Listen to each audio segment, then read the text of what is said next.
Tous les matins, c'est le même rituel. La vente à la criée de la friperie est spectaculaire. Un chant rythmé, des gestes cadencés et des clients qui affluent.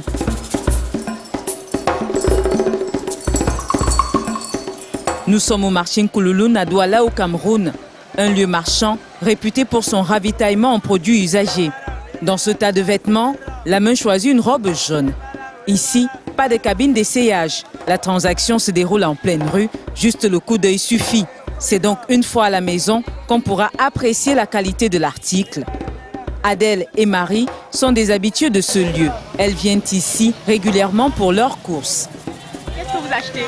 J'achète des robes. J'achète des robes pour ma grande sœur au fait.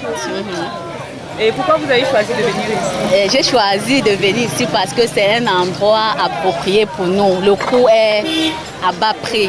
Oui, raison pour laquelle je suis venue par ici. Et c'est un endroit approprié pour nous qui n'avions pas de moyens pour aller dans des supermarchés, des boutiques et tout est consommé.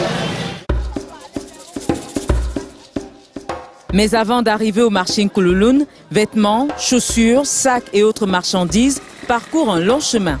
De l'Europe, l'Asie, l'Amérique pour le Cameroun.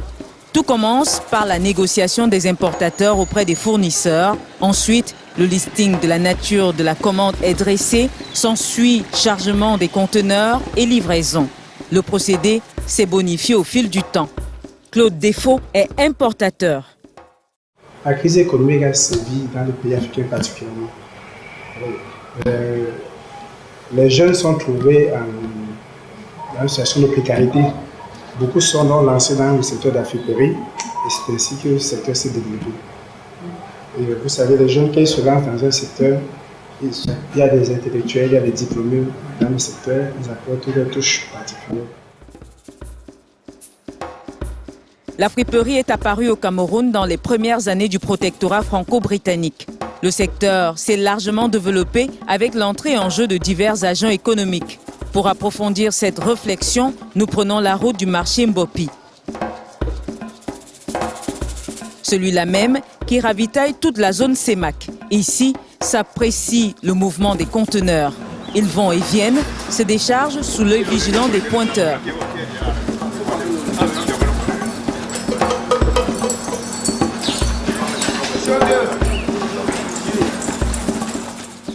La friperie arrive au Cameroun conditionnée dans des balles.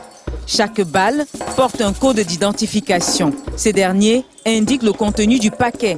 Après le décompte et la vérification de la marchandise, elle est transportée dans les entrepôts des grossistes. Il y a 20 ans, Wega Jules s'est lancé dans l'activité. Après le bac, je me rappelle, je me suis inscrit à l'université. À un moment donné, j'ai réfléchi, mais tiens, 3 ans pour avoir la licence, oui, c'est bien beau. Mais la finalité, c'est rentrer chercher de l'argent. Ou alors avoir d'autres gros diplômes. Pour cela, j'ai donc anticipé. Même les compositions que j'avais faites, je me suis même plus trop intéressé.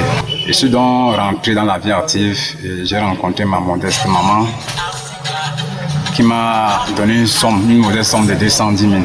J'ai donc commencé à payer 1 ballot, 2 ballots, 1 ballot, 2 ballots. Aujourd'hui, je suis fier. Je vends maintenant aujourd'hui en conteneur. Depuis les débuts de Jules, les choses ont bien changé. Les balles venaient confondues comme un ensemble. À l'intérieur de l'ensemble, il y avait des éléments, plusieurs sortes d'éléments. On pouvait trouver les BH, les NR, etc., etc. Ce qui fait que le vendeur trouvait son compte. Mais au fur et à mesure, le temps avançait. Les fournisseurs ont aussi compris que peut-être de cette façon, ils perdaient aussi. Ils ont commencé à subdiviser les 16 éléments. Ce qui fait qu'aujourd'hui, on a ballot spécial de BH, ballot spécial de NR, ballot spécial de Tico, ballot spécial de Shore, etc., etc. C'est donc dans cet espace que se ravitaillent les semi-grossistes ou simplement les détaillants. Lorsque la balle est achetée, elle est dirigée vers les marchés environnants. Retour au marché Nkoulouloune pour retrouver Cyril, spécialiste du domaine des rideaux depuis 10 ans. Tous les matins, il organise une vente aux enchères. Le rideau est neuf, il y a 4500, il y a 5000, il y a 5000 une fois, il y a 6000, il y a 6500 une fois, il y a 6700, il y a 6700 une fois, il y a 6000. Notre activité que nous menons, ça sert à l'économie du Cameroun. Ça aide tout le monde, ça aide tous les Camerounais. Parce que vous avez constaté, on avait environ 40 à 50 personnes tout à l'heure devant vous. Donc chacun a essayé de trouver quelques rideaux pour aller nettoyer sa maison. 11 heures, la vente aux enchères est terminée. Cyril peut reprendre son souffle. Il détient le secret de son métier.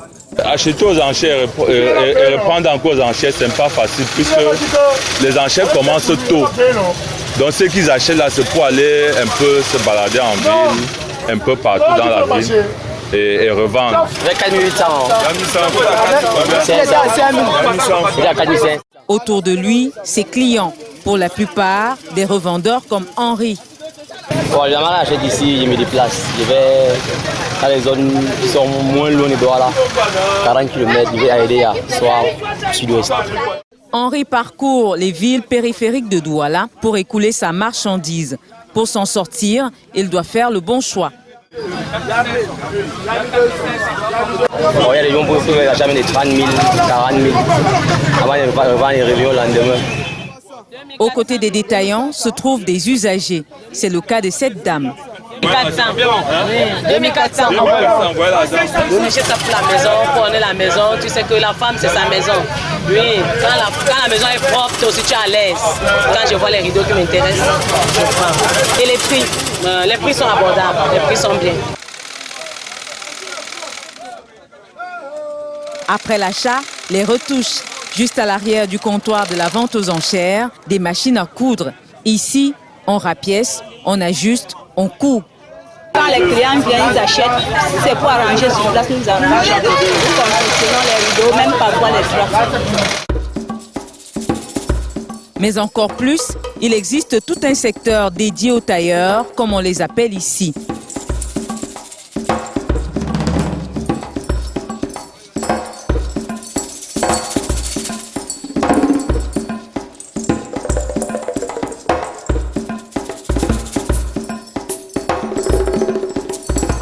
À longueur de journée, les vêtements achetés à la friperie sont raccommodés. Rien qu'au marché Koulouloune, il serait plusieurs centaines à pratiquer cette activité. Et grâce à cela, s'occuper de leur famille. On fait la couture, on fait tout, la broderie, on fait tout. Oui. Depuis 15 ans que vous pratiquez, vous avez vu le métier évoluer. Qu'est-ce qui a changé? Oui, justement, depuis 15 ans, on a commencé, on était à 8. Au moment, il y a déjà plein de personnes, donc cela veut dire ça donne. On est plus de 250 maintenant. Cela veut dire ça marche. En 2005, le Cameroun comptait 500 000 travailleurs dans le marché de la friperie. Aujourd'hui, vu la croissance démographique, ce chiffre pourrait avoir augmenté. Oui, la friperie aujourd'hui a beaucoup évolué. En effet, la friperie avant était réservée à certaines catégories de personnes. Aujourd'hui, il y a eu tellement de nouveaux entrants qui en ont fait le métier. Et vous savez, lorsque les jeunes se trouvent dans un secteur, ils apportent leur touche personnelle. C'est pourquoi aujourd'hui, vous avez des entreprises de friperie bien structurées.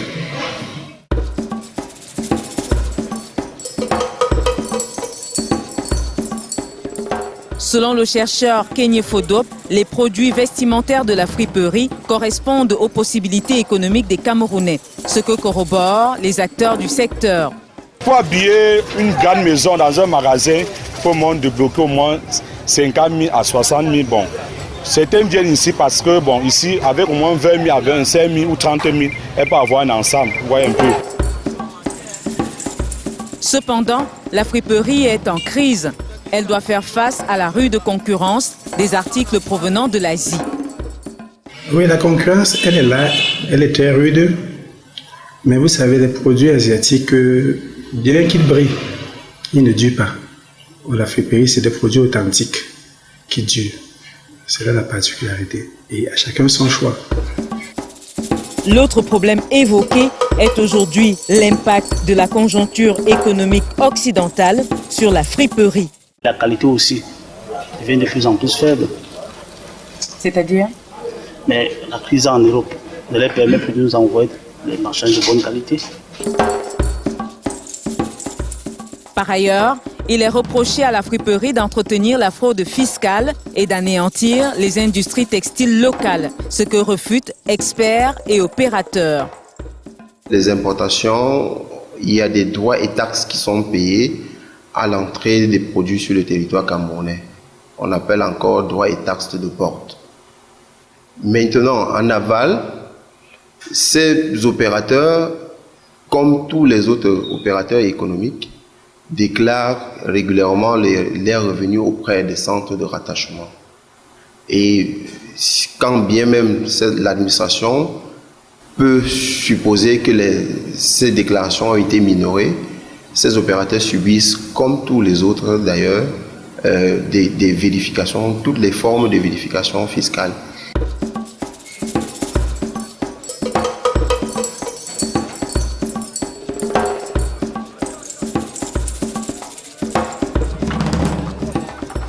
La friperie, elle, plutôt contribue à l'évolution de l'offre locale, en ce sens où certains stylistes s'inspirent des produits de la friperie.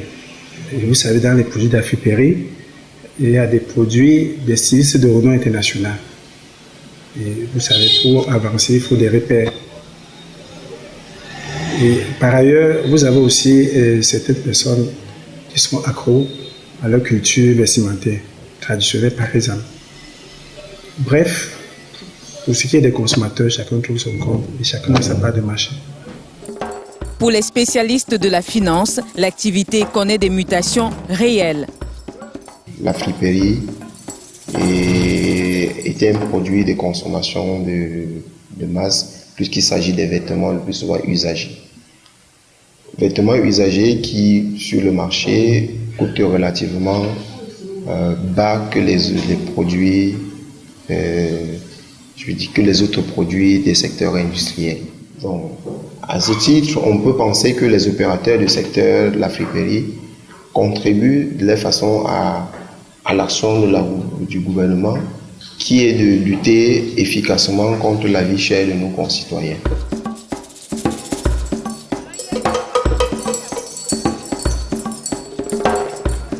La friperie s'alimente des collectes, mais aussi des déstockages de grandes marques.